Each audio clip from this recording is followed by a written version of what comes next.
So good morning. My name is Louis Levine. I'm president of the Center for Nonprofit Management. And I want to welcome you to the Forum for Mayoral Candidates sponsored by our center.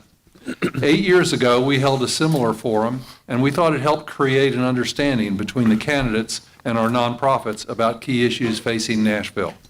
We hope it will do the same today. I want to thank the candidates for your participation this morning. We know that you have endured many forums and have many more to come.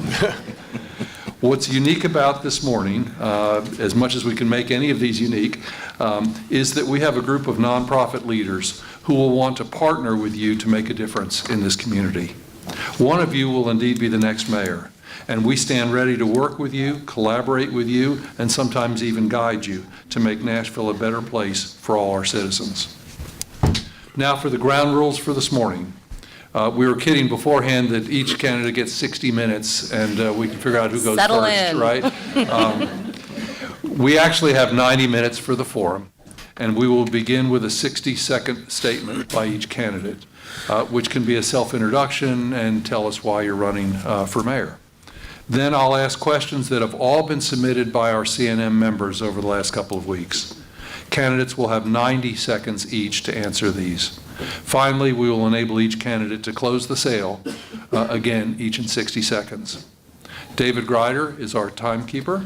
He will give you a signal 15 seconds before time is up, and then another signal for all of us at the end of your time for that question. We'll ask Megan Berry to go first, and then move to Charles Robert Bone next, and along the other candidates, so each will be first for at least one response. I'd like to thank each candidate personally for attending this morning, and this will also serve as the quickest possible introduction. So thanks to Megan Berry, to Charles Robert Bone, to David Fox, to Bill Freeman, to Howard Gentry, to Jeremy Kane, and to Linda Eskin-Rebovic. Thank you to all of you for running and for being here this morning. So I want to applaud.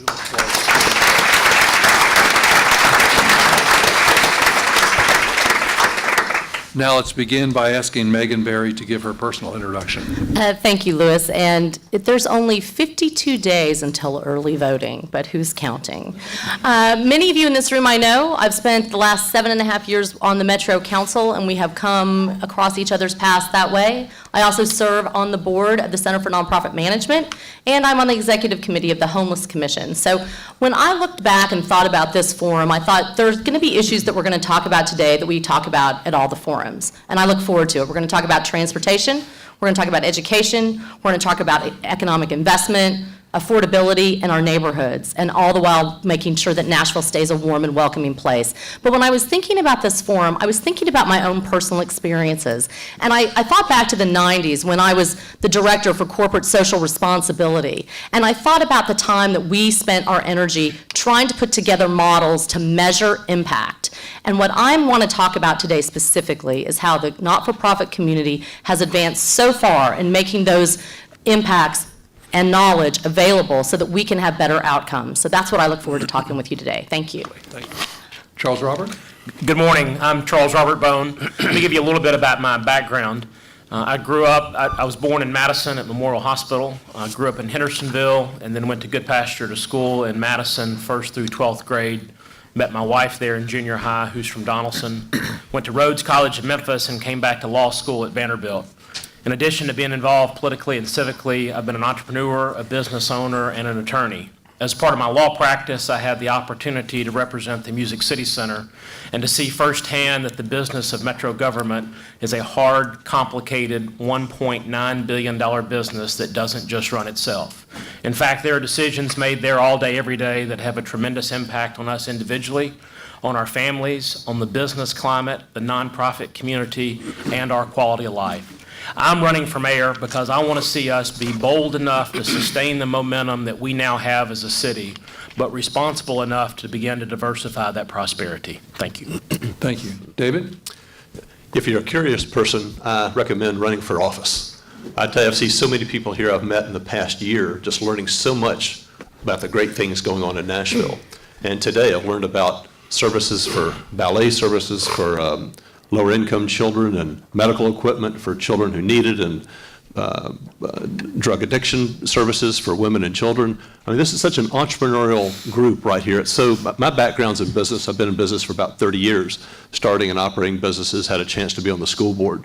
And so I love the entrepreneurial fervor we have in our city, and I love seeing it brought to bear in this very vital portion of our sector. What's interesting in our conversations for just about all the candidates is that whenever we discuss solutions to transit or any of the other major issues, it always comes back to this sector right here. So I'm looking forward to being your partner, having a very much an open door and relying on your capacity and your intellect to help us solve some of our big problems here in Nashville.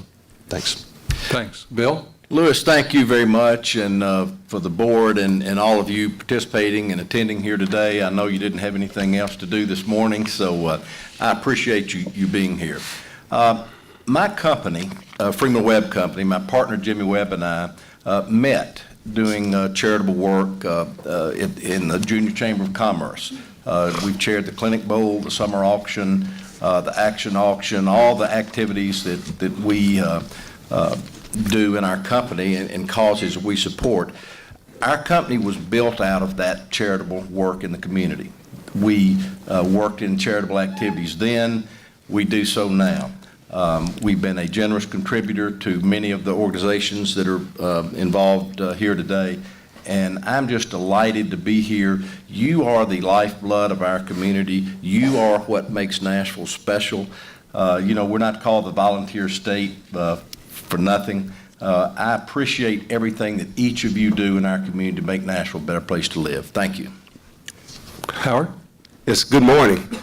As I was driving in this morning, taking my daughter to Hume Fogg, I was thinking about my parents and how I was raised, and my dad telling me that, son, if you never served, then it's like you've never lived on this earth, and you must always be prepared to serve to make people better.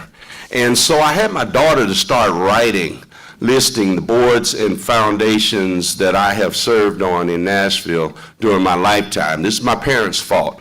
And when we got to 40, I quit. And so I have served here in Nashville on over 40 boards and commissions in this community. And that being said, what I want to say to you is that I understand your importance. I understand what you mean to this city and what you mean to the community, and I'm one of you. So thank you. Good morning. My name is Jeremy Kane, and I want to just tell you a little bit about my background before getting into the issues here in a few minutes. But I'm not a native Nashvilleian. My father was recruited down here as the minister and was recruited at Glenlevin Presbyterian Church. And my family really only knew three things at the time about Nashville. They knew that they could afford a home. I grew up off of Old Hickory Boulevard. My family knew that they could send me, my brother, and sisters and I to public schools. And my father knew that he could build the kind of church that he wanted to build. And he has this radical vision of a church that it has to be part of a community, and the community has to be part of a church. And I'm running for mayor for a very simple reason, is that my 3-year-old daughter in 30 years, I want her to be able to answer the same 3 questions that my family answered 30 years ago. That it's still an affordable place that she can live. It's still a place where she can choose to send her kids, my grandkids, to public schools or the school of her choice. And it's still a place where she can build the life of her dream. Thank you. Linda? Hello, I'm Linda Eskin-Reberbeck, and I too have served with most of you over the past 40 years.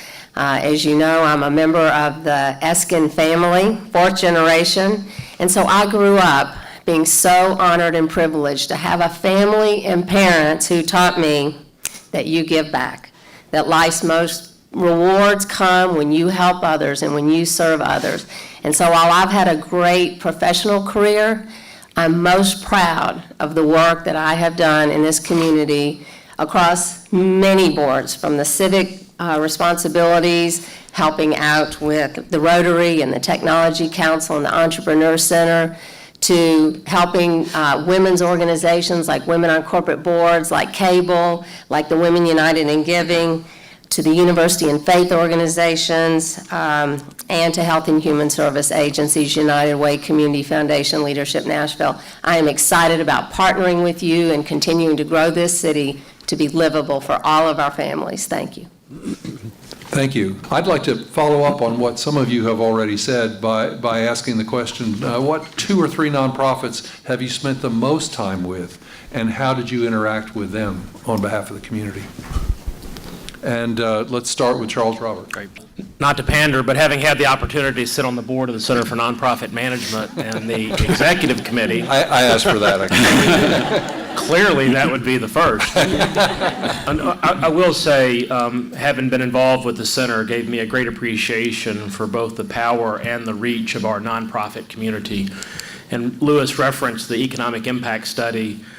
We've got in the MSA, or the Nashville region, more than 2,000 nonprofits that have an aggregate budget or aggregate revenue of $9.4 billion. What I say almost all day, every day, the size of our nonprofit community is 5 times the size of the metro government.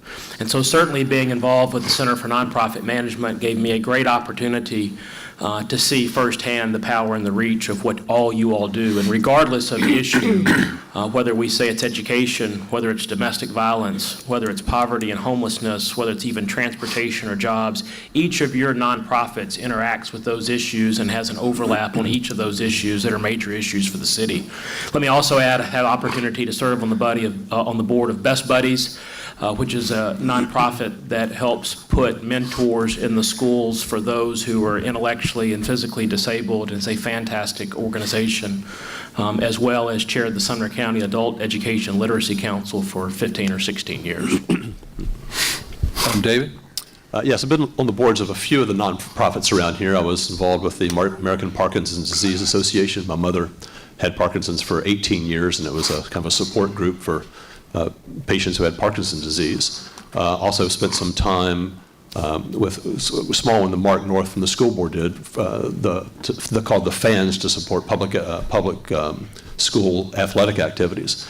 More recently, I've just spent some time, my wife Carrington and I, getting to know the Cumberland River Compact, which is a terrific organization. Paul Sloan's a friend of ours, and spending a day a year ago cleaning out Mill Creek was an extraordinary experience. I mean, it's just amazing, frankly, what you can find in some of our creeks. But I guess I spent most of my time in education, and the Nashville Public Education Foundation is an organization I was with after I left the school board. And it kind of typifies what I think is vital in this city. We often see problems, challenges in our communities and think, well, the government's going to fix it. Well, sometimes it doesn't. We have a real significant crisis in public education right now, and it's not fixed. So we have to have, if we're going to have a chance to be successful, a lot of capacity, a lot of the resources from the private sector are going to have to come in. The Public Education Foundation and their Project Reset that's coming up this weekend are vital parts to making sure Nashville delivers the quality education we need. That typifies the role of what's capable when we draft the whole body of our city here. Bill? I don't have a list with 40 associations on it, but I've got a list, just quickly jotted down a few that I've worked with over the years, and I want to just mention those, and then I'll talk briefly about them. But Cumberland Heights is an association that I have served on the board and been a major benefactor of for a number of years. Children's Hospital is a group that I have supported. The Sexual Abuse Center, YWCA, the Cumberland River Compact as well. But I just want to mention the Men of Valor program. That's a program that I've devoted a lot of time and resources to support. It's one that means a great deal to me. Carl Carlson was a good friend of mine. Carl passed away fairly recently. But that program has made a difference in Nashville and has made a difference in lives. There are dozens more that I could mention, but those are the ones that come to mind immediately. Howard?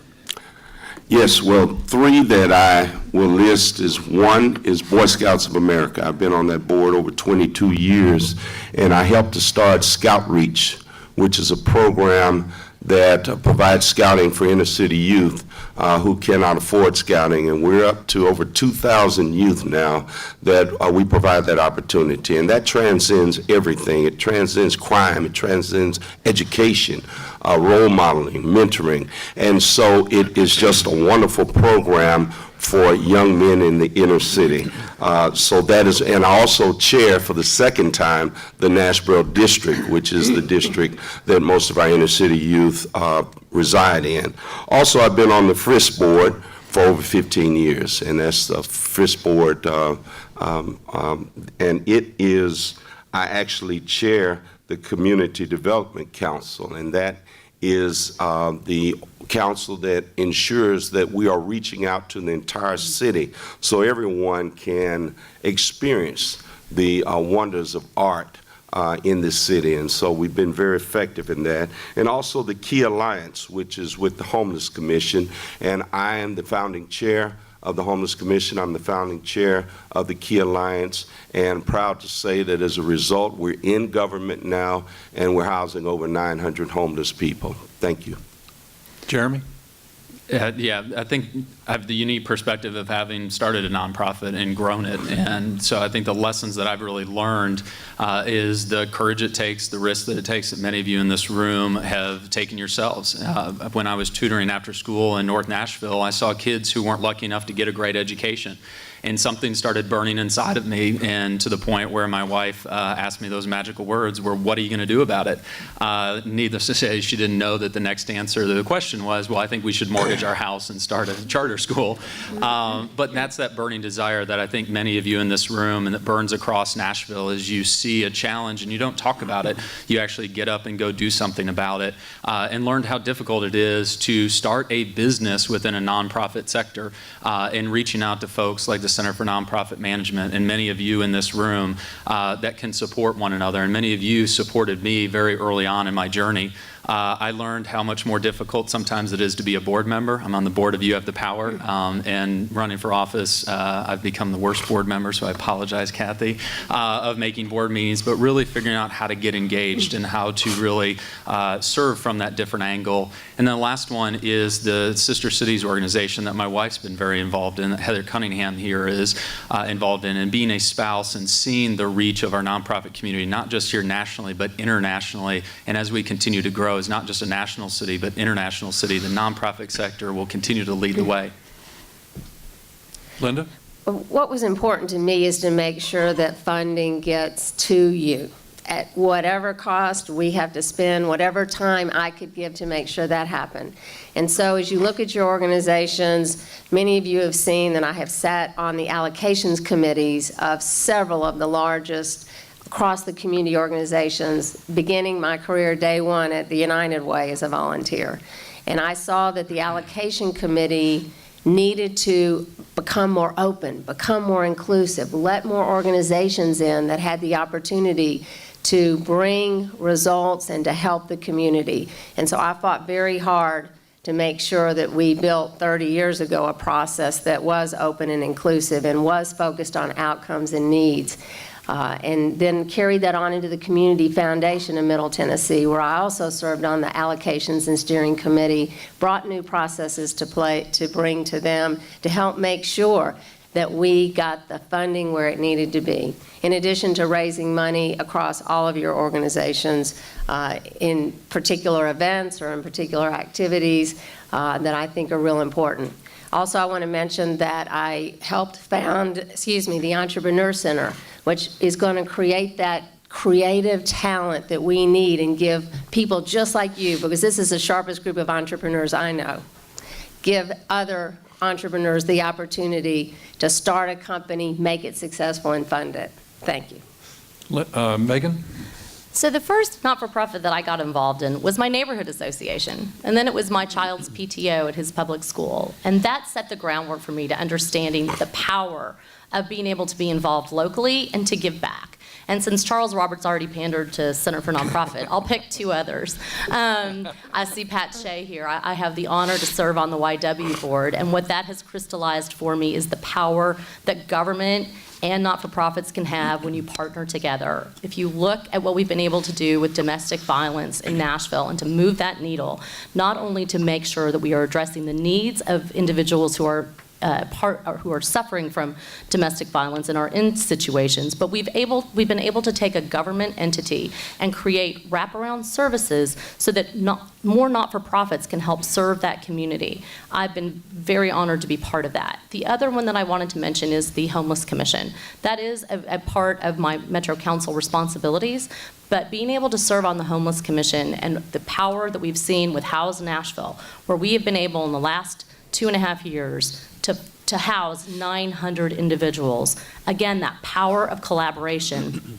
between a not-for-profit and government is incredible. Government needs to be the convener. Government needs to be the one that can bring people together, that we can help move the needle on all of these social issues that you all spend every day in the trenches on. Thank you. Thank you all. Next, what process would you use to engage the community and to reach a sufficient level of agreement around difficult issues to enable you to proceed forward with your own priorities? David? That's a great question, a very important question. Megan mentioned domestic violence a few minutes ago. And when people think of Mayor Dean's legacy, they'll often, I think of the big buildings that have been built downtown. They're very exciting. For me, I'll think of the ones that, the issues that focus really on humans, those of us who live here and pay taxes, specifically the domestic violence initiative that he was involved in. That had been a problem, still is a problem, of course, has been a problem for many, many decades. But he took the initiative along with others, partnering with Pat and others, and pulled together sort of a fractured process here. And that's kind of one of the challenges I think we have in Nashville. We have an abundance of extremely philanthropic, civic people here. I saw this when I was involved in the public education system. We have so many entities involved in public education, but they're not always on the same page. And I think that's one of our challenges when we look at specific, say, at mental health. We have so many organizations doing great things on mental health, but we still have an incoherent system. So what I would like to do as mayor is to provide some coherence. Let's do essentially what we did on domestic violence, pull together a task force on mental health. Let's have a strategic plan for the city. That's the role of the mayor. You know, there's not a lot of capacity in the mayor's office. It's a small staff, only so much can get done. The capacity is out with you and out in the community. And I would like to make my responsibility to help define these issues. And in the case, let's say, of mental health, pull together the right stakeholders, get a strategic plan, make sure we're all aligned, and we can make an enormous difference, just like I think you're making a big difference now in domestic violence. Bill? You know, I've said many times that I'm a huge fan of Mayor Carl Dean. I think he's done a great job as mayor. I think he has had an administration of integrity. He has moved the needle on a number of projects, and I'm a huge fan of Carl Dean. Now, having said that, if I were going to criticize Carl for anything, I have begun to see a pattern in his administration of announcing major projects, and I'll give you a couple of examples. The flood wall is a great example, and the AMP was a great example, without a lot of input from you, without a lot of input from the community. And I think that is the reason that some of these major initiatives that he's been so passionate about moving forward have not been received well. I don't know about you, but the first time I heard about this $100 million flood wall was when I read about it on the front page of Tennessean. I know that it had been buried in the budget the year before on page 79 in line so-and-so, and yes, I guess we could have dug around and found it. But that's not the way to run the city. I think you have to be open, you have to be inclusive, you have to do everything.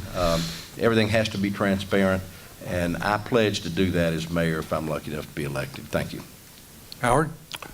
Yes, as far as I'm concerned, the model is already in place. And it's in place as it relates to and as a result of initiatives that have already taken place.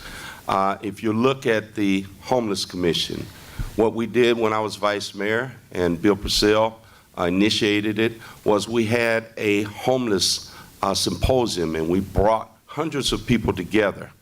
In doing that, not only was information provided, but we listened to the community, the stakeholders, public, private, government. We all talked, and then we created a plan, and then we moved forward with that plan. We did the same thing with the Poverty Initiative.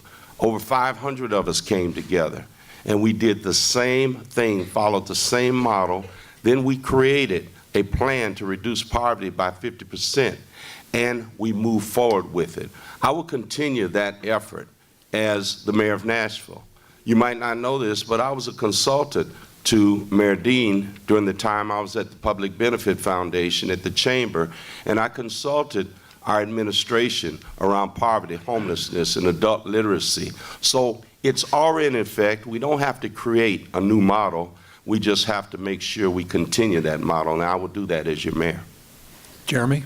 First day in office, I'll hold a cabinet meeting, and I've said it at every debate, and we'll say it here again and continue to say it throughout this campaign, that I think we need to shift how we perform government and how the mayor stands up and really crosses across these silos. Is the head of MDHA does not work for the mayor, the new superintendent does not work for the mayor, and the head of MTA does not work for the mayor. But on my first day at office, we will all sit around the same table. And it will set the tone and it will set the spirit of how I will act as your mayor, is that it will be a collaborative government. It will reach out across sectors. I talked a lot about the Casey Revitalization Project. That is not just a housing project. It involves our schools, it involves transit, it involves nonprofits and our neighborhoods. And that's the second piece of it. To continue that ongoing collaboration, I'll set up the Office of Neighborhoods, Nonprofits, and Faith. If we talk about neighborhoods, nonprofits, and our faith community being part of our strength as a city, that needs to rest within the mayor's office, because so much of what makes us unique and special can be found in our neighborhoods, can be found right here in our nonprofits, and can be found in our faith community. But the invitation must be made and must be made continually, and once it's made, be ready to act once it happens. So those two pieces of it form a collaborative government that will reach out to our strengths found in our neighborhoods, our nonprofits, and our places of worship. Linda? Yeah, no one knows better than you do how important engaging the community is to our success, and my hat's off to you for doing that. It is truly important that the city partners with you and that we partner across all of our organizations in a collaborative spirit, an open and inclusive spirit. And I have learned that firsthand running a company that is called Consensus Point. And it's called that for a reason, because you get to better results when you engage everyone on a topic, you bring them around the table, and you get to a better answer, not by driving people apart. And so I understand that. I will use those kinds of tools and capabilities to bring the community together, because this is a city that has been successful because we bring public and private partnerships together. When people come here and say, why is Nashville so successful? What are you doing? It's the leadership and how we all work together. The city sitting side by side with the not-for-profit, sitting side by side with business. We can conquer anything. And my style is collaboration. My style is to bring everyone together. And that is the other reason that I'm proving that in running a positive campaign.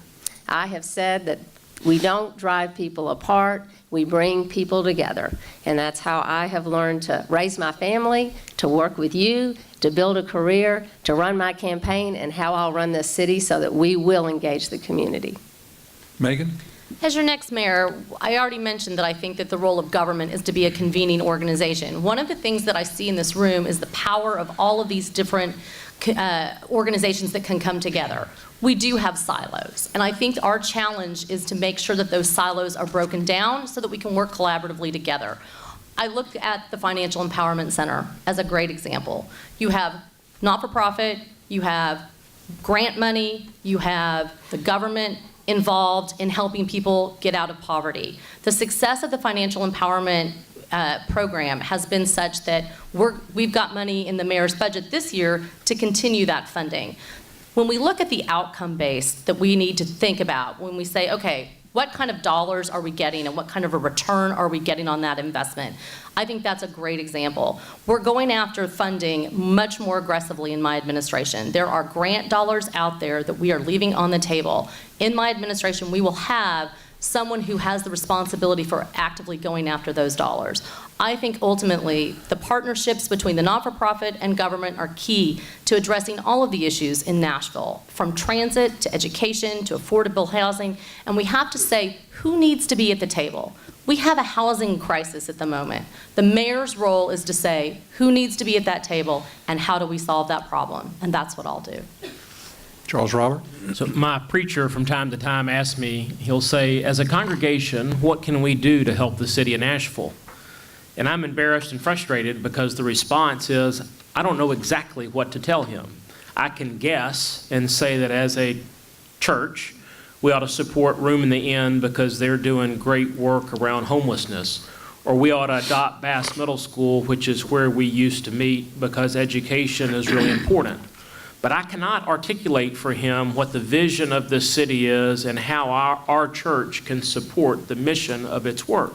So what I would like to do is to bring all these groups to the table and begin to identify collectively what the issues are: education, domestic violence, poverty, homelessness. As I mentioned earlier, there's a transportation application, there's a job application, and let's figure out not just what the issues are, but also what the success indicators in each of those are, as well as what our common goals are, so that we can specifically identify outcomes as a city, so that we don't have to say homelessness is the exclusive responsibility of the Homeless Commission, or education improvement is the exclusive responsibility of the school board.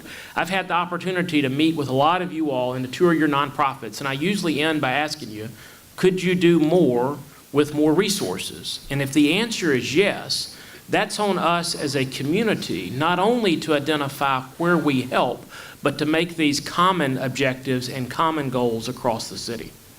Thank you all. In previous administrations, the Metro Council added money to each budget for specific nonprofits. Mayor Dean and this council changed that by creating the Community Enhancement Fund, which has provided $14 million in nonprofit funding. What will be your approach to helping nonprofits address community problems? And we'll start with Bill Freeman. I think that the program that Mayor Dean started is a great program. I would foresee continuing that program, adding some resources to it. But the real secret sauce to making each of your organizations work is community involvement, not dollars from the city. They're both important, but we've got to motivate and inspire the community to pull their checkbooks out, to get involved in your different organizations. Just like we have in our company, we have a competitive situation when it comes to staff giving to organizations like United Way, and where our company ranks in United Way is important to us overall. But we've got to lead by example, and we've got to get the private sector involved in making the donations, supporting the causes, supporting the charities that you all represent. That's the secret to making it work. Howard? The Community Enhancement Fund was a great initiative by Mayor Dean, and it has served us well. One beautiful thing about the Community Enhancement Fund is those people who are there reviewing the foundations actually find out what services you all provide. And also, they are there as a resource to connect the needs with the services. So as Charles Robert mentioned that he was speaking to his church and his pastor about what could the church do, well, see, I would be there to say, you need to get your church involved in United for Hope. And United for Hope is a program that I co-founded under Operation Andrew that provides an opportunity for churches to connect with the schools and provide those services that are needed for those students based on the independent individual schools that we serve. And so we're trying to place a church with every school in the metro government. And so that would be one of the answers. Well, with the Community Enhancement Fund and the organization that reviews it, they will be a resource for those types of questions, those types of needs, and so my administration will be not only a funder, but a resource. Thank you. Jeremy? I've seen the power of setting a big vision and a big goal, and I think that's where we have to get to as a city, is to step forward and to say that we can solve homelessness, that we will eradicate domestic violence, and we will provide park space in every single one of our communities. Whatever those goals are, being community-driven, but then working backwards and being very metrics-driven. And so I look out here and I see Pat Shea, and how many places do we have that are safe places for our families and our women after a domestic violence incident? And if we as a city, and I would say this is a priority, then how we fund that says whether it's a priority or not. So I think the Community Enhancement Fund, I look at it, it took the politics out of that funding. I think the next step would be, how do we really drive metrics and set those big goals? The park at Conexión, that's a big goal, is providing green space and community space where it didn't exist. When we look at our libraries and what they need to look like over the next 2, 4, and 8 years, I think about it with my daughter. She's 3 years old. What will a library look like in her lifetime? And as we start imagining that Nashville of the future, then we start looking at how we fund it and working backwards. The grants that I loved and the organizations I loved working with really drove me and our organization to be better. And we said, these are the goals that we want to achieve. In our case, 100% graduation, 100% acceptance to a 4-year college, and then we worked backwards. That's how I would be as mayor, is be very metrics driven, but drive everyone, including in this room, to think big and then to fund it that way. Linda? Yes, we can see our future. We can see 1 million more people coming into our region. We can see the needs that we have from the needs evaluation that was just done by the Metro Social Services Group, with all of you participating. We have to be bold. We have got to come up with new ideas. So there's no one answer to this question. How are we going to fund as the city? Yes, I agree. We need to look at the outcomes that we need to have. Let's just start with the Community Enhancement Fund. Wonderful program called NASA. How remarkable that we are taking children in middle school and bringing them in and partnering with the library and really truly focusing on after school so the children are safe and learning and advancing in their education. The same thing Martha O'Brien and Metro Nashville Public Schools have done with the Top Floor program. I saw children going to Belmont on a free ride because they were attending the Top Floor program. We have to continue to do that. We've got to continue public-private partnerships. I chaired the Nashville Technology Council, and to see what we're doing right now, bringing business together with NTC, we're going to have 300 children that are going to get internships in businesses, learning technology. They're going to earn money. They're going to see an opportunity to get a job, to have a skill. We're going to do all of these things. There's no one silver bullet, but it's going to be based on a plan and a vision that everyone in this room is going to help with. I ask you to do that, and I know if you do, we will be successful. Megan? The Community Enhancement Fund in the previous administration actually didn't exist. And what it was each council member got certain dollars that they could sprinkle around in their council district. When Mayor Carl Dean and when I came in, we thought that needed more transparency and more accountability. So we put the process in place for the Community Enhancement Fund. It's got $2.5 million that is going to be funded in this mayor's budget. It's not very much, but it does make a significant difference for the people who get it. So I think the real question is, where do we go after and get more aggressively the funds that we need? Everybody in this room oftentimes is going after the same funding sources. How do we become more strategic to identify new funding sources through much more aggressive grant funding, but also not to compete with each other? Because one of the things that I think is most important for Nashville is for us all collectively to come together and ask again that question: what can we do if this is our problem? If domestic violence is what we want to solve, who needs to be at the table? Who do we need to put around that table? And what kind of funding mechanisms do we need to go after? Government can't solve every problem. That's why all of you are here, because there's so many not-for-profits that step up and fill that gap. But we can collaborate together, and in my administration, that's exactly what we'll do. Charles Robert? So I'll begin where I ended the last conversation. The discussion that a lot of us have is around the really great work that most of you all are doing is, can you do more and serve more children and save more families with more resources? And if the answer is yes, then that's on us. It's on us not just to provide more funding through the government enhancement grants, but it's also on us to talk about that in a different way, because what we know is The real work is being done and scaled in each of your organizations, not necessarily within the metro government. And so as an example, what I love about Mayor Dean is he is quick to show up at almost every nonprofit breakfast and speak. And he'll say, this is a great organization.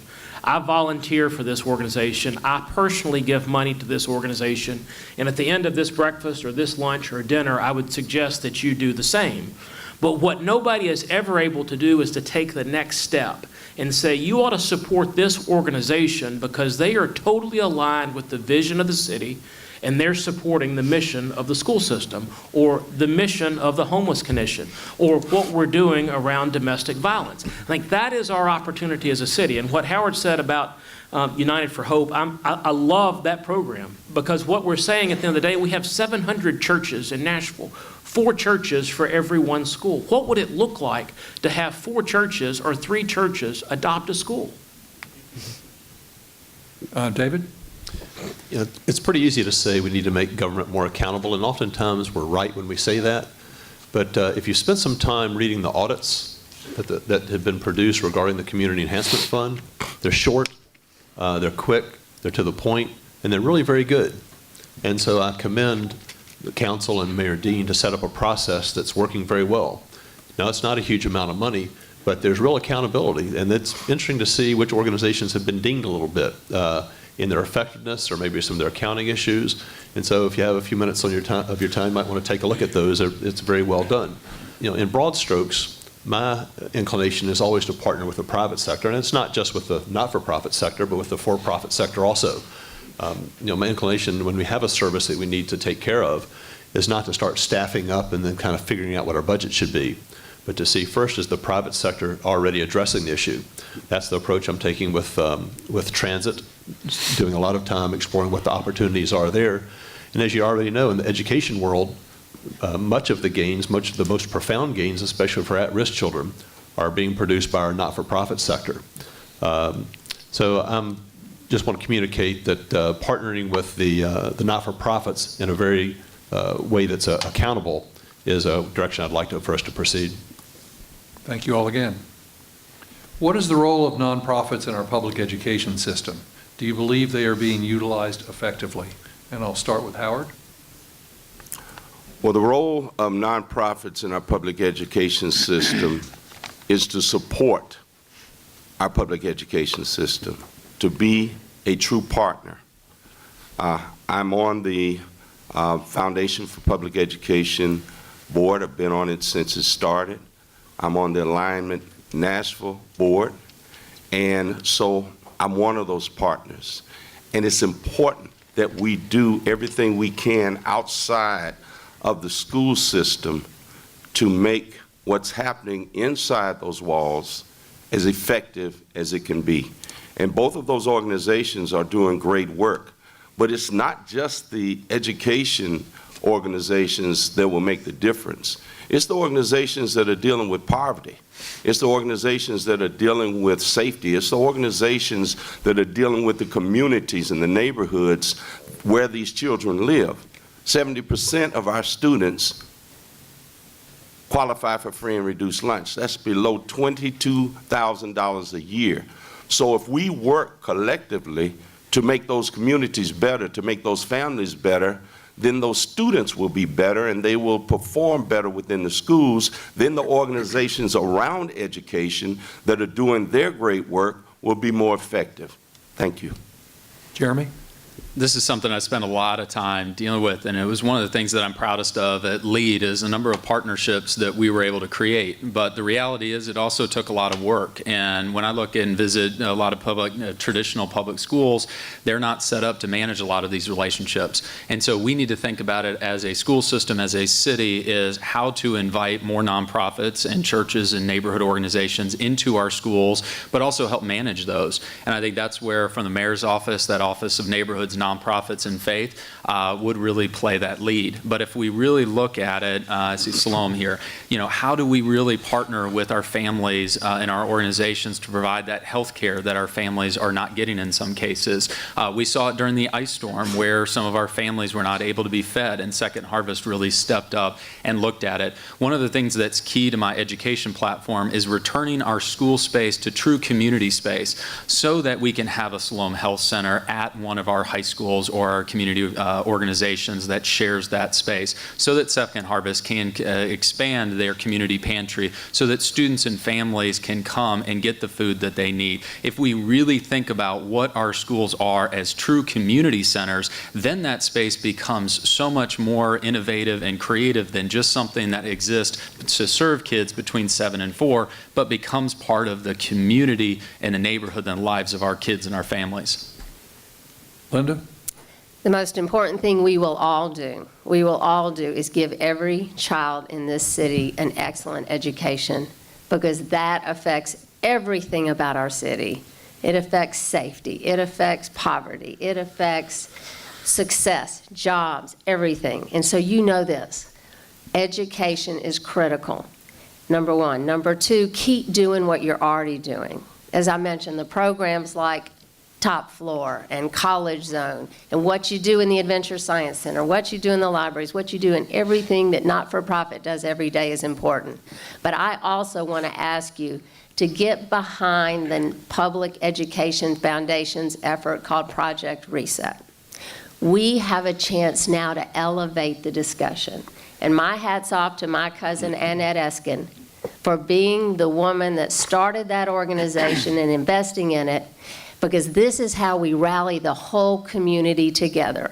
This is how we have a chance for everyone, business, healthcare, everything that you touch to come together and change the discussion and look at where we are today, where we want to go, what have others done to be successful, and how are we going to get there.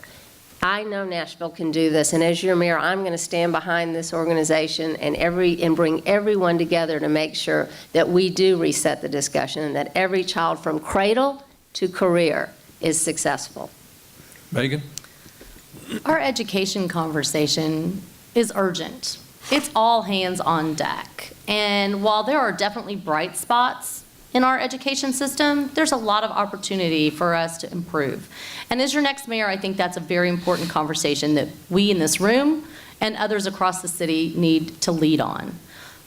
We need to move away from the conversation of charter schools versus traditional public schools. The conversation needs to be, how do we get high-quality teachers in every classroom?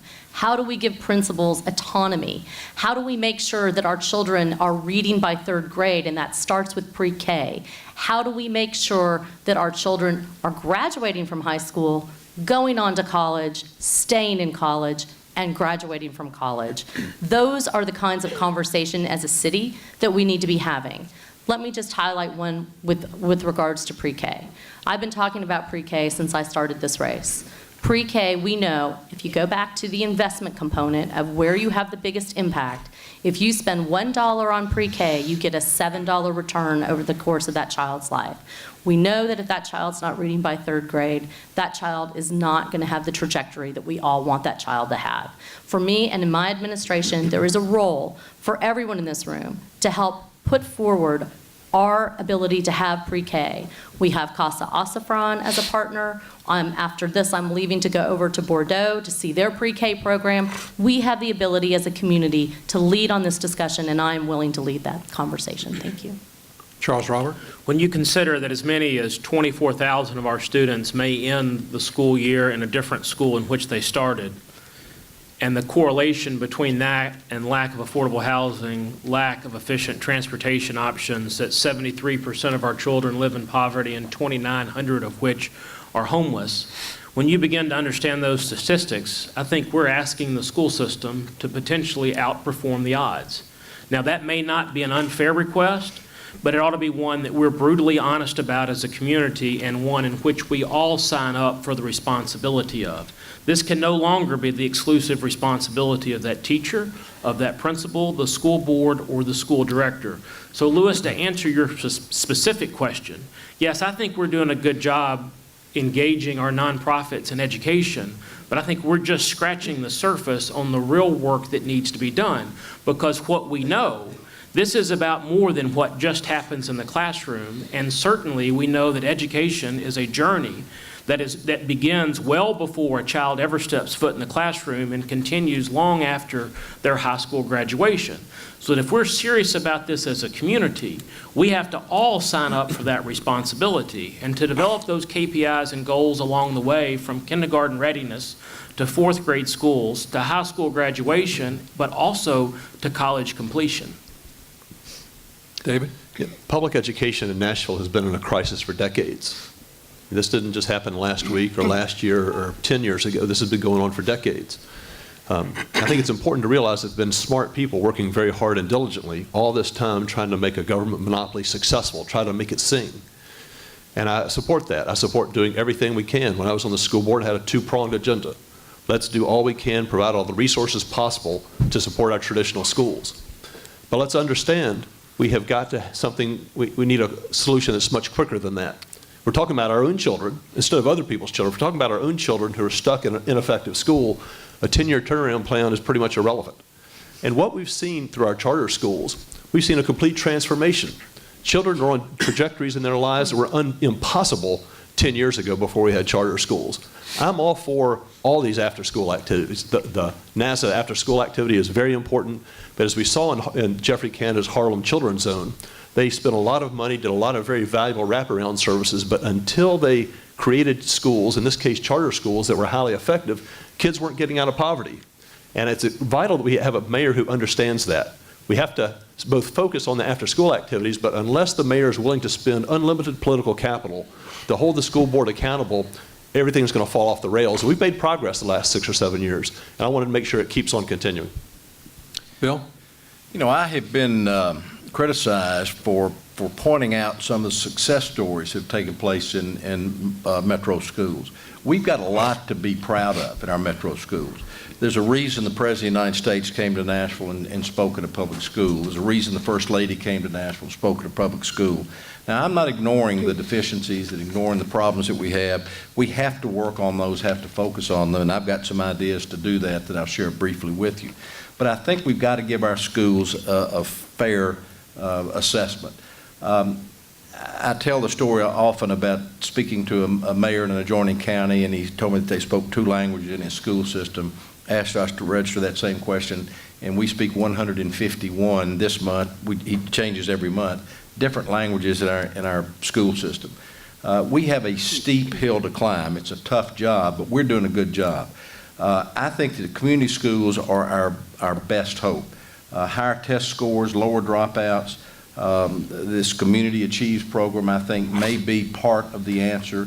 I want to expand that, be sure that our Board of Education has the funding they need. I've talked about increasing the funding from 42% to 43 or 44 or 45%. Every percentage point we raise it adds another $20 million to our educational system. We have to tackle this. It's priority 1, and I'll work on it. Thank you. The Metro Social Services Department conducts a community needs assessment each year, as has already been mentioned. How would you as mayor lead an effort to involve nonprofits as well as the government to successfully address the needs that are revealed, such as wraparound services for low-income children, poor nutrition, family violence, and workforce development? And we'll start with Jeremy. Yeah, I'd go back to my earlier response on education. I think we have to stop looking at this as just an education issue or a poverty issue or a transit issue or a housing issue and start looking at it as the challenges that we face as a city. And what can we do when we bring the entire $1.9 billion budget around our needs? I'm tired of hearing we have an $800 million education budget or we have an $80 million MTA budget. We need to start looking at it and speaking about it, and I will as mayor, as a $1.9 billion education education budget or a transportation budget and a housing budget, because these issues will not be just solved by one department. I go back to collaboration. That's where it needs to begin, is we need to start looking at it as across the board, everyone is involved in solving these issues. The second piece of it is we cannot be afraid to be transparent. And we saw when these reports come out, sometimes they're buried, sometimes a few people of us in this room see it, but we don't go out and speak about it because we're concerned that we'll take some shine off of being the it city. We have to step up and say that some folks in Nashville, many folks in Nashville, in North Nashville, in Antioch, in Bellevue, and some who are our neighbors and sit next to us in the pews in our church are struggling. And what can we do to help them? That's where the nonprofit community comes in. That's where the government comes in. That's where our faith communities come in to really step up once we have a mayor and a council and a community that says, I cannot succeed until you succeed. Linda? Yes, I carry this around with me because I think it's extremely well done, and I go back to 30 years ago when Vanderbilt and United Way and multiple of us created this needs assessment. We have the vision. We know where our needs are. This is across the community. I mean, to impact the third of our community that lives in poverty, that's what we're all about. That's just not right. We have to make an impact. And to do that, it means they have to have transit, because those who want to go to work have to have a way to go to work.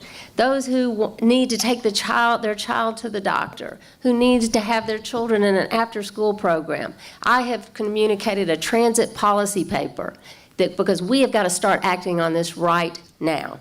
And that policy paper is on my website. It talks about what we can do today, what we can do in the midterm, and what we can do in the long term to impact the ability of everyone in the community to get around and to impact the need for everyone to have transit to get to a job. It's education, a vital part of our success. It's truly workforce development. How do we create jobs? How do we make sure that everyone has access to a job? And it is affordable housing. It's making sure everyone has a safe home and that we've got an innovative way for people who want to have a place to live and need a place to live no matter what your age is. Megan? When you look at the impact study, it tells a very different picture than what you hear when you talk about the It City demographics that were often talked about. So I think that that reminds us that even though we have grown since 2007, that we're actually a little more poor than we were in 2007. And I think that that's a good reminder that there are many people in this community that are still left behind. The challenge of the next mayor is to make sure that all of Nashvillians are able to be part of this prosperity. And let me talk about one example of the way that I think that not-for-profits and all of us can work together.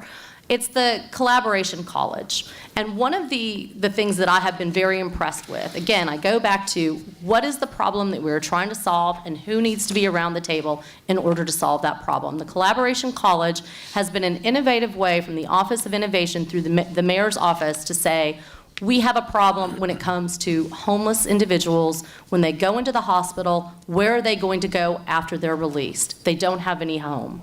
So the Homeless Commission, the mayor's office, Metro General, the public health, and other agencies have come together to say, this is the problem that we're trying to solve. What are the resources that we need to put together on this? How can we create the resources if it's about increasing capacity at Room at the Inn, if it's about increasing capacity in other places? How do we do that? And for me, that's the role of making sure that all of our citizens can enjoy our prosperity. Charles Robert? Yeah, there's a misunderstanding that we all fall prey to from time to time, which seems to believe that all our momentum, that all our prosperity, and that all our economic opportunity is being felt all over the city and all over the county.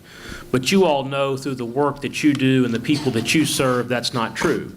You go 2 miles from the heart of the central business district to North Nashville, you go 3 miles out Nolensville Road, and in many ways you feel like you're 50 or 60 miles away. Or you spend time in other parts of the city, it almost looks like two different worlds. What the social services report said was that while poverty may be decreasing across the city as a whole. What's going up is our children living in poverty. We now have more than 30% of our children under 18 that are in poverty. If you're a single mom with a child, you're 40% likely to live in poverty. And our concentrations of poverty are going up. 17 of our 35 council districts have poverty statistics of 20% or higher. Our opportunity as a city is to say we're going to keep our foot on the gas and keep that momentum going, but now I think we have to be proactive and transparent to ensure that we're investing the dividends from that prosperity in education, transportation, infrastructure, affordable housing, et cetera, and do that in a way that's seen and felt all over the city and all over the county, from Madison to Donaldson to Bellevue to Antioch, and to ensure that we're putting our best practices forward to give us the best hope of breaking those cycles of poverty. David? Yeah, the community needs assessment, as stated, really makes clear that Nashville in 2015 really is a tale of two cities, as you know better than anyone in here. And so it's a very clear message. I think there are a few takeaways. One is so many of these challenges that we see ultimately stem from inadequate education. Doesn't matter what the metric is of health, of workforce development. Like, for instance, Nashville, we don't have a jobs creating problem here. We're creating tons and tons of jobs. But we don't have people who are trained really to take the jobs, and the reason they're not trained to take the jobs is because our public education system has not been getting the job done. We've knocked on almost 36,000 doors in Nashville over the last 4 months of my campaign. And we always ask, well, what's the #1 issue facing Nashville? And it's still public education. Just, it's public education's first, transit second, affordability of houses and infill is #3, and crime is 4. So I would just urge us all to remember that public education, there are no silver bullets, but that's as close as we're going to get to solving many of these problems. And beyond that, as far as what the mayor can do, is the mayor can set some metrics. For instance, Mayor Dean has done a great job in starting a really public conversation about public health, really engaging people, trying to make sure the city evolves in a way that is conducive to good health. I'd like to apply some metrics to it, make it very public, have a public goal on diabetes rates, cell phone use in cars, that'd nail a few of us here, I suspect, seatbelt use. And that's what the mayor can do, is put some metrics, have a plan, and let's tackle one of these problems one at a time. Bill? Thank you. Everyone up here has mentioned essentially the same things, maybe Linda most eloquently, but we've all mentioned the same issues. And I'm going to go over them again, and we've all touched on them, but affordable housing. If you don't have affordable housing, can't find affordable housing in our community, it's very difficult to understand what kind of a student you're going to be, what kind of an employer you're going to be, what kind of employer you're going to be. Mass transit is something that I like to say we're 10 years late in getting started on it. We're 10 years away from a workable solution for a real regional mass transit system, and we've got to get started day one. And then the thing that we've spent a good deal of time talking about already, education. We've got to make sure we're properly funding our schools and education, and that we're raising the bar and competing better against our bedroom communities. Many times I hear as I move around the community, there's a mass exodus of talent going outside of our community into Williamson and Rutherford and Wilson County, and we've got to stop that tide, and the key to that is mass transit and education. Those are the two keys to stopping that trend of people leaving the county. Thank you. Howard? Thank you. When I was chair of social services, Mayor Carl Dean came into our retreat, and he told us that he wanted social services to become the planning and coordination arm of this city. Dinah Gregory took on that role in social services, and there was created the needs assessment that we are using as a city now. The Poverty Council came behind that, and the Poverty Council had areas such as housing, child care, food, jobs, and 4 other areas that we were really focusing on. And that Poverty Council consisted of people, some of you in this room, who were working on solutions in those areas. I called 50 private and 50 public persons to be a part of this partnership. And we were moving forward. Somewhere along the way, the Poverty Council kind of didn't fizzle out, it was stopped. And thank goodness for United Way, who now is focusing on the most vulnerable, utilizing that needs assessment. We're going to ramp up the Poverty Council again. We're going to come back together, and we're going to, in a collective, collaborative way, move forward to attack the problems that the needs assessment tells us, and we're going to change this city. Thank you. Thank you. Volunteerism has increased dramatically in Nashville in recent years. How would you as mayor lead our city to continue this trend, and especially to harness the interest of our millennials to make a difference in our community? Linda? Yes, I'm amazed and proud of the amount of volunteer hours we've had in this community. The most recent study showed 15.6 million hours of volunteering happens in Nashville. Of course it does. We're the volunteer state. We are the city that jumps in and helps each other to do whatever it takes to get that done. And volunteering is all about the reward and compassion and passion that you get, we get. That's why I love being involved with you and involved in the not-for-profit sector and in giving myself to become the mayor, because that is a service, a public service that is rewarding. You know, I don't think we have to do anything to incent this millennial generation. My children are in the millennial generation. We have 28-year-old twins. They want to be helping. They want to work in the not-for-profit sector, whether they're as volunteers or whether that is their job. I've interviewed people for the biggest companies in the world and for my company, Consensus Point, and every one of them said, what is your community service? How do you get involved in the community? It's not just a career for me. The millennials want to get involved. And so this is our chance.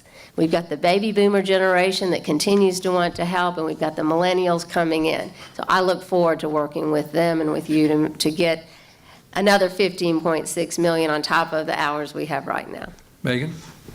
Volunteers and money. That's what not-for-profits rely on, for sure. And one of the biggest challenges is how do you get those volunteers in the door? I think we saw after the flood with the coordination of Hands on Nashville that there is a really valuable way for us to have a portal that puts out volunteers into the specific parts of the community where those volunteer hours are needed. And I think that was really successful. The question is about millennials. And I, too, have a millennial child. And he's gone, which is awesome, for a while.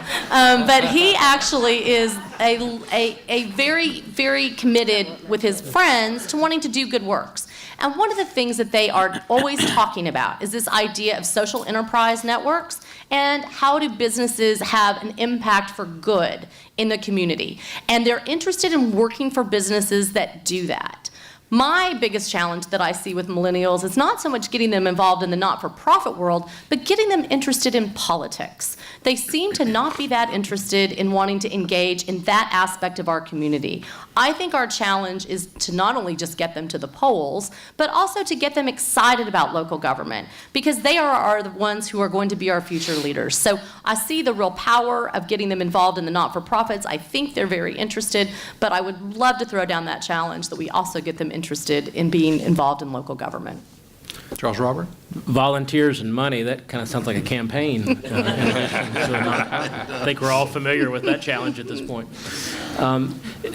Both the state of Tennessee has historically been known as the volunteer state, but also the city in recent years has begun to receive accolades for our level of volunteerism.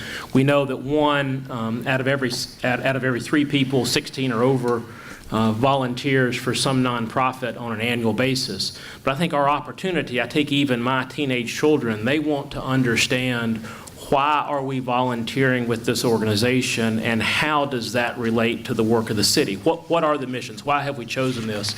One funny anecdote, we were delivering food baskets around Christmas, and I had my 12-year-old with me who was asking a lot of questions about, so why are we taking it to this family and what do they need the food for? And after I explained it, she sat there real quiet for a minute and said, I got an idea. Why don't we stop and buy them some lottery tickets, and we'll take the lottery tickets with the food baskets. I felt like that was one of my bigger failures as a parent, not being able to, having exposed her to what a lottery ticket was to begin with. But in all seriousness, I think it underscores the point and the theme of this morning is, I think we can increase our volunteerism, not just by the mayor setting the tone and setting the expectation of the city, but also beginning to connect that to what the real mission of the city is, what the vision of the city is, and those common objectives that we create together. David? Yeah, I sit on my alma mater, University of Virginia's Jefferson Scholarship kind of screening group here in Nashville that K to Zell runs.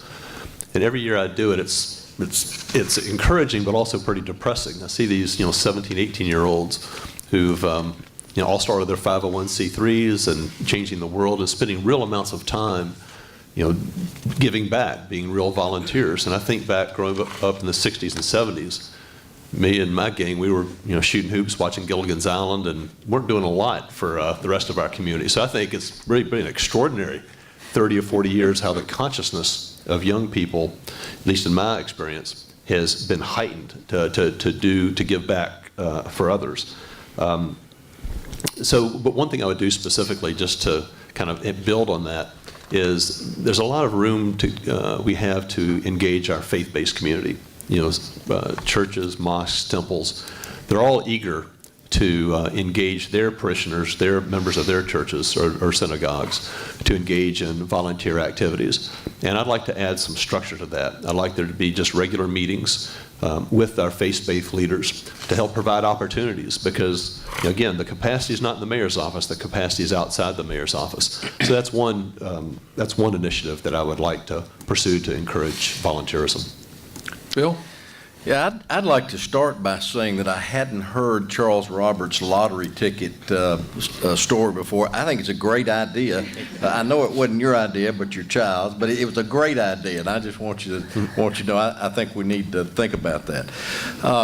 Volunteerism is in my DNA. It's in my company's DNA. We have helped more causes, more charitable activities over the last 35 years that I can name. Babs and I have done the same thing in our private giving and in my personal life. It's who I am. There's nothing that I can do to change that.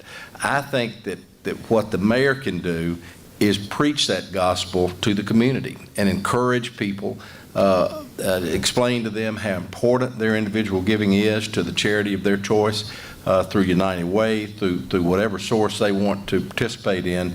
I think it's a perfect opportunity for the mayor to inspire and motivate Nashvillians to do what we do best, and that's volunteer, contribute our time, our energy, and our treasure to the great causes in Davidson County. Thank you. Howard? Thank you.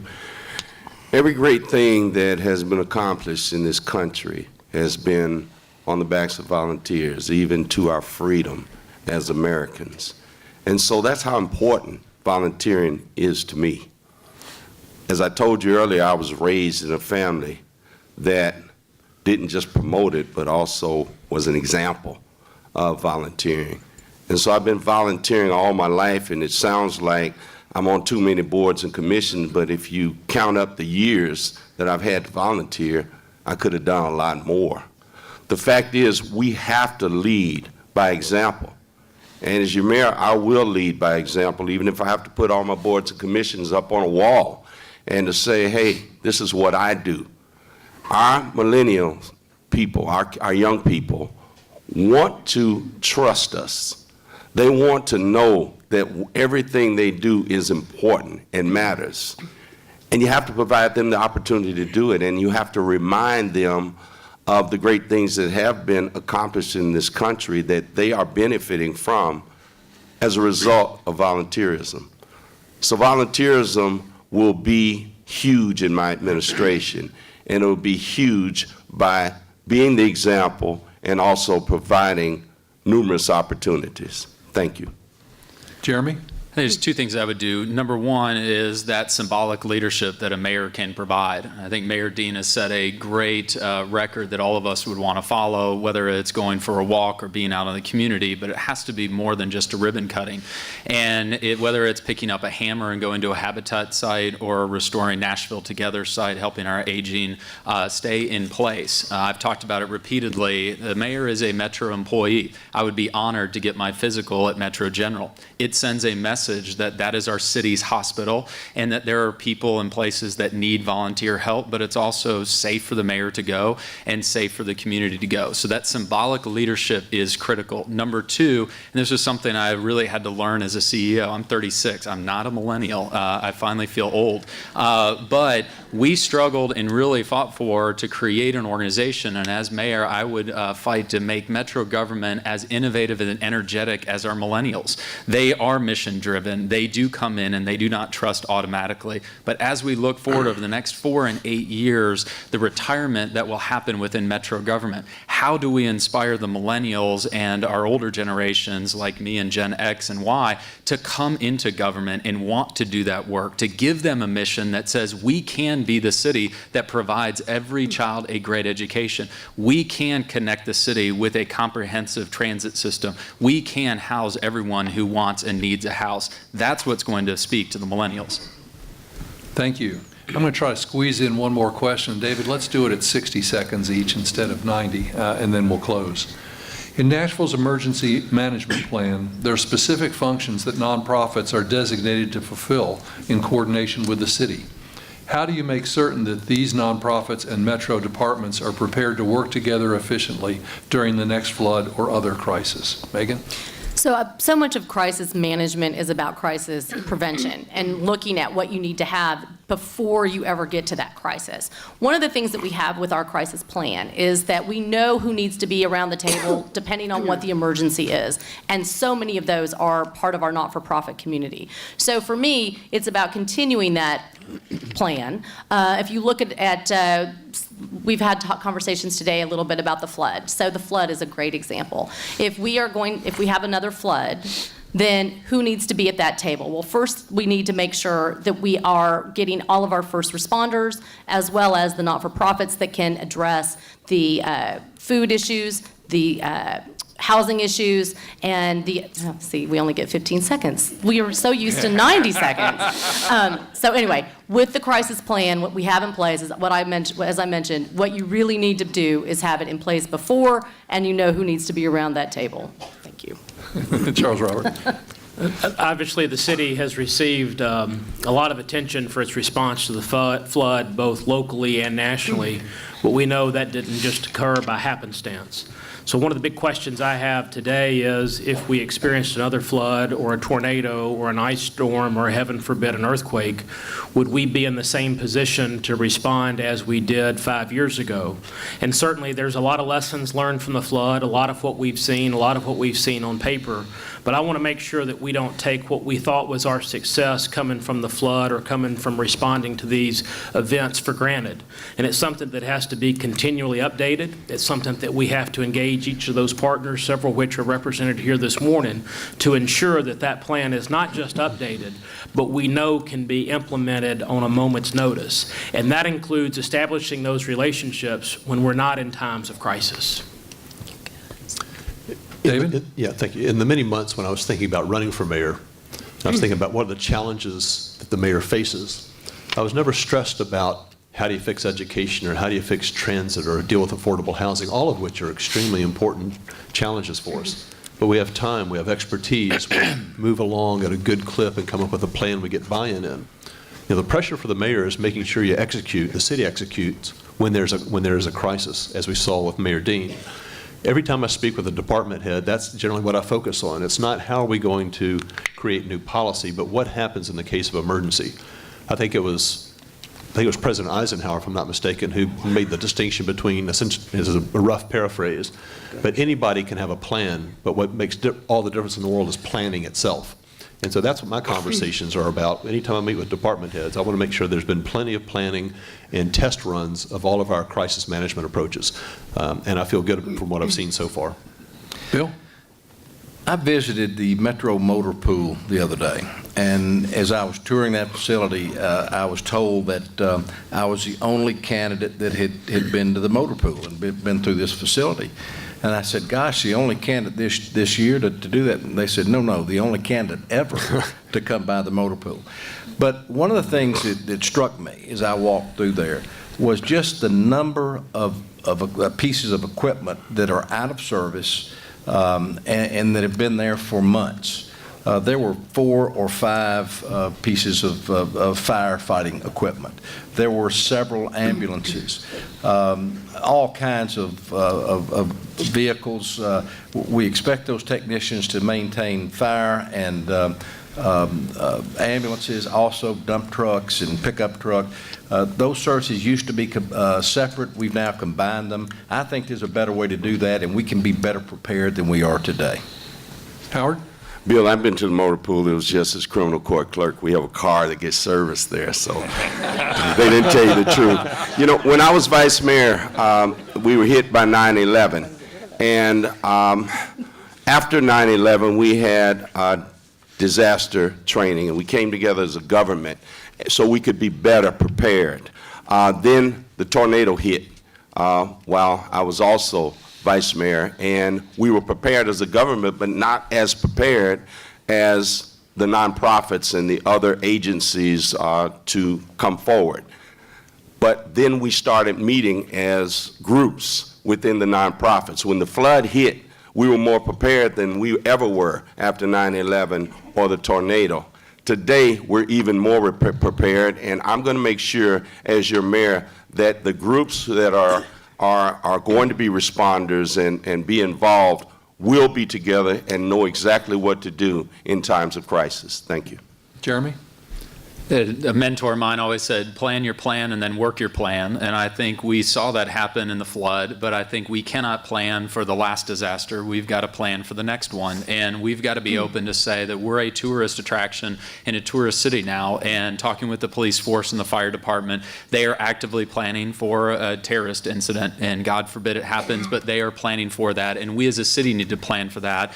And we saw it at the airport recently and need to engage our nonprofit community in that process. So we know how to act. But I think going backwards and looking at what worked in the flood, Hands On Nashville, if you had surveyed them before, probably would have said, we can't do this.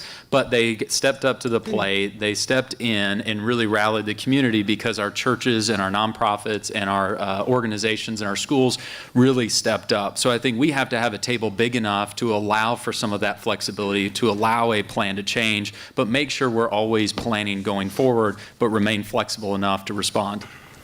Linda? Yeah, emergency management planning is critical because we are growing so big and so fast that we've got to make sure that we do have a plan in place. My background has given me the honor and privilege to deal with crisis management at some of the world's largest companies. FedEx, I was involved with a project while I was at KPMG to make sure they were Y2K ready. And you can imagine how stressful that would have been if they had hit the strike of midnight and every single application wasn't ready to go. In this case, we're talking about people's lives in our city. And I will bring best practices to the table that I have learned there. And that includes making sure that everyone's communicated with, that we've got a plan to make sure everyone comes together, that we're open and transparent as your leader with the public and make sure that they know everything that's going on, everything that everyone's doing, and that we're a smarter Nashville. We're using the latest technologies to have those communications, make sure they're efficient and effective.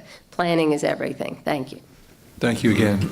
Okay, the chance to close the sale, and we'll stick with 60 seconds on this as well. And Charles Robert, I think you're up first. Thanks. Thank you for the opportunity to be here this morning.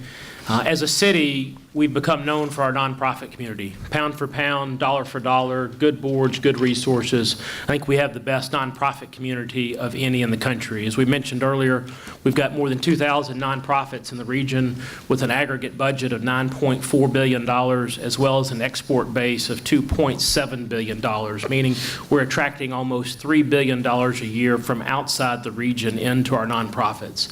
We have a colleges and university system that for a city of Nashville size is second to none, and with leadership that is not apathetic about the future of Nashville. We also have a faith-based community, white, black, Christian, Jewish, Muslim, or other, asking what can we do to help.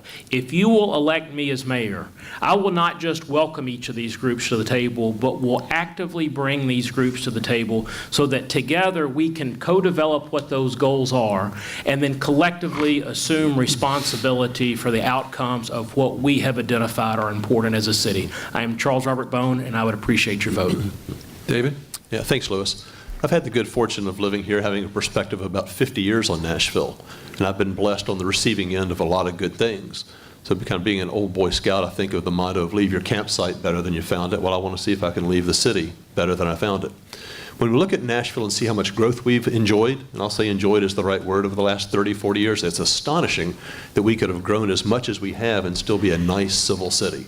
To me, it's unbelievable, but I would think we right now are at a critical point, a point that we've seen other cities reach, where growth ends up going uncontrolled, ends up consuming what makes city nice in the first place. What makes Nashville nice? Well, I think it's our basic civility and kindness. But for us to protect that, we're going to have to make the big lifts in infrastructure and education, deal with crime, be aware that our balance sheet, we have a lot more debt on the books than we've ever had before. If we do this, and I think we can beat the odds, we can ensure that our Nashville way of life is protected, and we're able to project that into our next generation. Thanks. Bill? I'm running for mayor because I want to give something back to the city that has given me so much. I started my company about 39 years ago with one employee and one property. And that one employee still works for us today. And we've grown that company into a major real estate investment company and management company. I'm proud of what we've done with that company. I'm proud of the record that we have giving back to the community, both corporately and personally. And that's something that I think is important to each of you.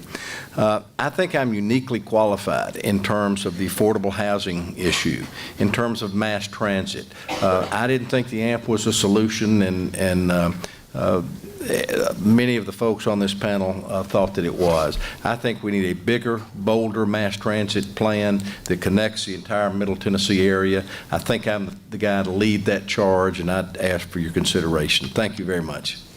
Howard? Thank you. I'm glad my children are not here today because I raised them to be humble, compassionate people. I have said the word "I" more times this morning than I'm even comfortable with. I had no idea when I started growing up and serving that I would end up sitting here before you running for mayor. I had no idea. It was not my plan. But here I am. I'm running on experience. I'm running on real experience. When it comes to the nonprofit world and who you are to this city and what you mean to this city, I am the mayor. I am the person that has the experience to not only understand what you do, but to work with you in a way that will make our city the best that it can be and make our people the best that they can be. I want to be your mayor to continue my work. I want to be your mayor to continue our work. And together, we will make Nashville the it city for everyone. Thank you. Jeremy?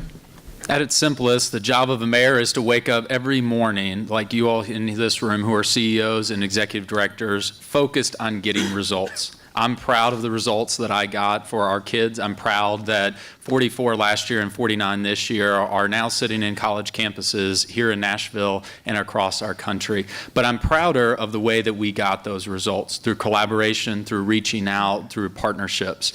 I'm running to give purpose to our prosperity so that we don't just grow economically, but we also grow as a community, where jobs don't just increase, but so too do our volunteer hours. And not only do our neighborhoods succeed, but our nonprofits and our families and our neighborhoods also succeed as well. My name is Jeremy Kane, and I look forward to earning your vote in August. Linda? What we need right now is a mayor who brings a vision, who brings senior level executive experience, and who has sat in almost every part of our not-for-profit sector in Nashville. For that reason, I am the most uniquely qualified candidate to lead our city forward, to make sure that Nashville does become a smarter Nashville, that we continue to grow, that we are a city that works across education, transportation, and infrastructure, and most important of all, that we're a city that's livable for all of our families. This is a $1.9 billion operating budget that we have in our city right now. This is a big city. It's not a job to learn on. And I have been battle-tested and ready to take on this responsibility, to work closely with you to make sure that everyone in Nashville continues to enjoy the prosperity and to lead our city on day one. I'd be honored to be your mayor, and I'd appreciate your vote. Thank you. And Megan? You know, I came here to go to school, but I got so much more than a degree. I met my husband, we've raised our son, I started my career, and I finally know how to say Demon Bruin. I have worked with Mayor Dean, and we have brought jobs to Nashville, and we've improved our economy, but there's still a lot more to go. I have stepped up and led on really important issues, and let me tell you what I believe. I believe that our economic investment is key to our bright future. I believe that public education is the most important thing our city government does. And I believe that a city that thrives is a city that moves, and that means getting our transit right. We have to do all of this while making sure that the neighborhoods we live in stay special, and making sure that it doesn't matter where you started your life, it doesn't matter when you got here or how, and it certainly doesn't matter who you love. Everyone needs to be treated with dignity and respect and come along, enjoy our prosperity. My name is Megan Berry. If you believe in what I believe, I would be honored to earn your vote and your support. Thank you. Thanks to all of our candidates.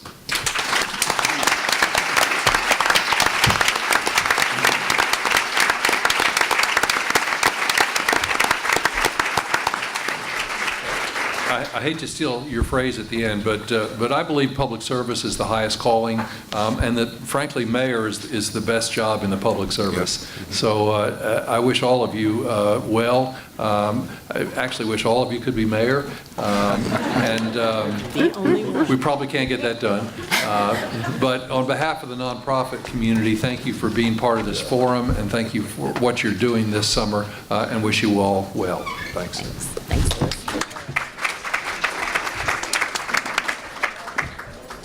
Nicely done.